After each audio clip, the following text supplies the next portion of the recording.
네, 할렐루야. 11월 28일 화요일 짱목과 말씀 수다의 시간입니다. 오늘 주시는 말씀은 열왕기하 15장 32절부터 16장 6절의 내용의 말씀인데요. 하나님 말씀을 보시겠습니다.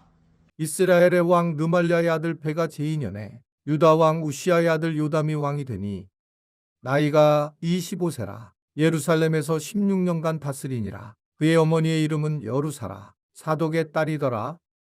요담이 그의 아버지 우시아의 모든 행위대로 여호와께서 보시기에 정직히 행하였으나 오직 산당을 제거하지 아니하였으므로 백성이 여전히 그 산당에서 제사를 드리며 분향하였더라. 요담이 여호와의 성전의 윗문을 건축하니라.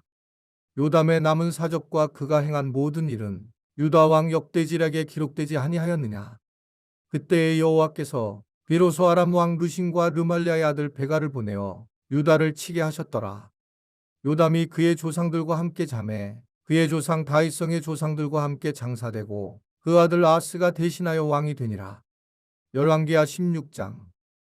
르말랴의 아들 베가 제17년에 유다의 왕 요담의 아들 아하스가 왕이 되니 아하스가 왕이 될 때의 나이가 20세라. 예루살렘에서 16년간 다스렸으나 그의 조상 다윗과 같지 아니하여 그의 하나님 여호와께서 보시기에 정직히 행하지 아니하고 이스라엘의 여러 왕의 길로 행하며 또 여호와께서 이스라엘 자손 앞에서 쫓아내신 이방 사람의 가증한 일을 따라 자기 아들을 불 가운데로 지나가게 하며 또 산당들과 작은 산 위와 모든 푸른 나무 아래서 제사를 드리며 분향하였더라. 이때에 아람의 왕 르신과 이스라엘의 왕 르말랴의 아들 베가가 예루살렘에 올라와서 싸우려 하여 아하스를 에워쌌으나 능히 이기지 못하니라. 당시에 아람의 왕 르신이 엘랏을 회복하여 아람에 돌리고 유다 사람을 엘랏에서 쫓아내었고 아람 사람이 엘랏에 이르러 거기에 거주하여 오늘까지 이르렀더라. 예, 우시아의 아들 요담이 남유다의 왕이 됩니다. 요담은 여호와의 보시기에 정직히 행하는 왕이었죠. 그래서 성전의 윗문을 건축을 하게 됩니다. 근데 똑같은 죄를 범해요. 산당을 제거하지 않습니다. 그리고 백성들은 계속해서 그곳에서 우상을 숭배하는 그런 상황을 가지게 됩니다. 하나님은 르신과 베가를 보내서 남유다를 치게 하셨고 그리고 그 백성의 부패함을 그냥 두지 않으셨습니다. 하나님은 계속적으로 우리에게 관심을 갖고 계시고 또 우리에게 지은 죄를 그냥 놔두지 않고 반드시 그 죄의 원인을 제거하기를 원하시는 것을 우리가 말씀을 통해서 볼 수가 있습니다. 사람은 거의 같아요. 사실은 이제 이 부분을 설교를 하거나 이렇게 묵상을 나누려고 할 때에 같은 방식으로 돌아가잖아요. 열심히 해서 뭔가 이루어지게 됐는데 한 가지 하나님 원하시는 것에 일단 찌꺼기를 남겨놓고 그 찌꺼기가 우상 숭배를 하게 되고 그러면서 죄를 범하게 되고 하나님은 다시 또한 이들에 대해서 죄에 대해서 물어보게 되고 이런 과정이 우리의 모습인데 어떻게 보면 우리 삶의 모습도 비슷한 것 같습니다. 우리가 때로는 어떨 때는 믿음이 좋을 때도 있고 어떨 때는 믿음을 잃어버릴 때가 있고 또 어떨 때는 우리가 행복할 때가 있지만 어떨 때는 불행을 느낄 때가 있고 이런 것들이 이제 우리의 모습인 거죠. 이렇게 우리가 계속 평생을 많이 살아가고 영원히 이곳에 산다면 참 두렵습니다. 어떻게 보면 우리가 죽음을 준비해서 죽게 된다는 것이 얼마나 큰 축복인지 모릅니다. 요사이 이제 우리 어른들을 신방을 하게 되면 아프신 분들, 정말 고통스러운 분들을 신방하게 되면 그분들이 이제 기도의 제목을 정해주셔서 나한테 하는 말이 목사님 이제 하나님 나라로 잘 갈 수 있도록 기도해 주십시오 라고 그렇게 기도 부탁을 해요. 사실은 이게 좀 슬픈 얘기지만 사실인 얘기예요. 우리가 이 땅에서 살아가면서 그냥 뭐 정말 오래 살아가지고 행복하다고 또 굉장히 의미가 있다면 좋겠지만 그렇지 못하고 이제 몸이 아프고 빨리 돌아가실 때에 빨리 좀 하나님 앞에 가게 해달라고 했을 때에 이 기도를 사실은 거부할 수 없는 것이 현실입니다. 이게 어떻게 생각하면 우리의 모습이죠. 만약에 이 땅에서만 평생 동안 잘 지내고 그리고 행복하다면 이 땅에 있어도 좋을 수도 있겠지만 그렇지 않다는 거죠.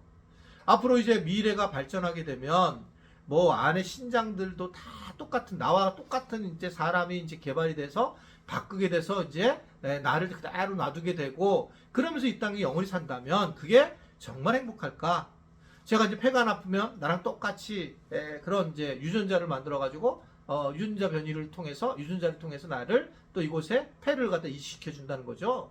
눈이 지금 안 좋으면 눈을 해주게 되고, 그래서 젊은 그런 장동학을 갖다가 세운다는 거죠. 근데 그게 정말 행복할까요? 그거는 정말 제가 볼 때는 하나님의 영역을 건드리면서 결국 말세의 마지막 징조 같은 것이 아닐까라는 생각을 하게 됩니다. 죽는다는 것은 어떻게 보면 행복한 거예요. 특별히 예수 믿는 사람들이 죽는다라고 하는 것은 예수님 안에서 완전한 자유를 누리게 된다는 거죠. 사망이 없고 애통하는 것이 없고 곡하는 것이 없는 하늘나라로 들어가는 삶. 저는 이렇게 생각해요. 그것이 어떤 것이냐라고 할 때 잘 모른다. 그러나 이 땅보다는 무조건 낫다는 거예요. 이 땅보다는 나아요. 제2의 에덴 동산이다.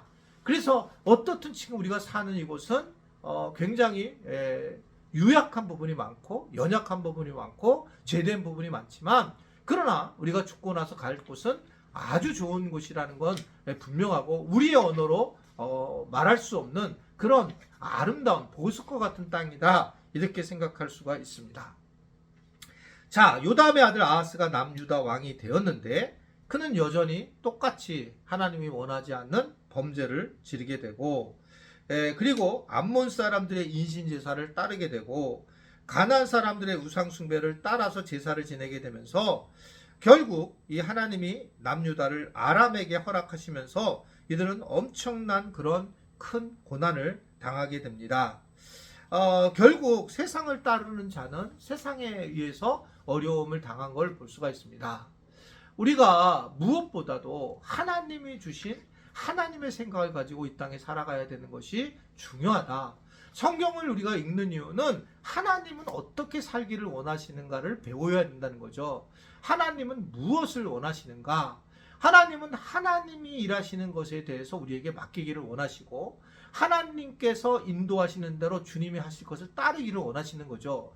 왜냐하면 하나님은 아버지시고 하나님은 주인이시고 우리는 피조물이기 때문에 그렇단 말입니다. 하나님의 자녀가 됐다라고 하는 것은 우리에게 고난도 주었지만, 그러나 반대로 하나님 아래에서 우리가 의무를 갖고 살아가는 것, 이것을 의미하고 있는 거죠. 그래서 우리는 완벽한 하나님의 사람으로 세워질 수 있다는 것을 오늘 우리가 또 말씀을 통해서 보게 됩니다. 아무쪼록 우리 인간이 그런 존재인 걸 알고 더 하나님을 의지하는 우리 모두가 되기를 간절히 바랍니다. 기도하겠습니다. 오늘도 우리에게 말씀을 통해서 인간의 존재를 알려주시고 하나님이 어떤 분인 것을 깨닫게 하신 것 감사합니다. 잘 우리가 말씀을 듣고 하나님의 은혜 안에 살아갈 수 있는 자들 되게 하여 주옵시고, 사람들과의 관계 속에서도 지혜롭게 잘 넘어가서 세상에 빠지지 않는 그런 모습을 가질 수 있는 우리 모두가 되도록 인도하여 주옵소서. 예수님의 이름으로 기도드리옵나이다. 아멘.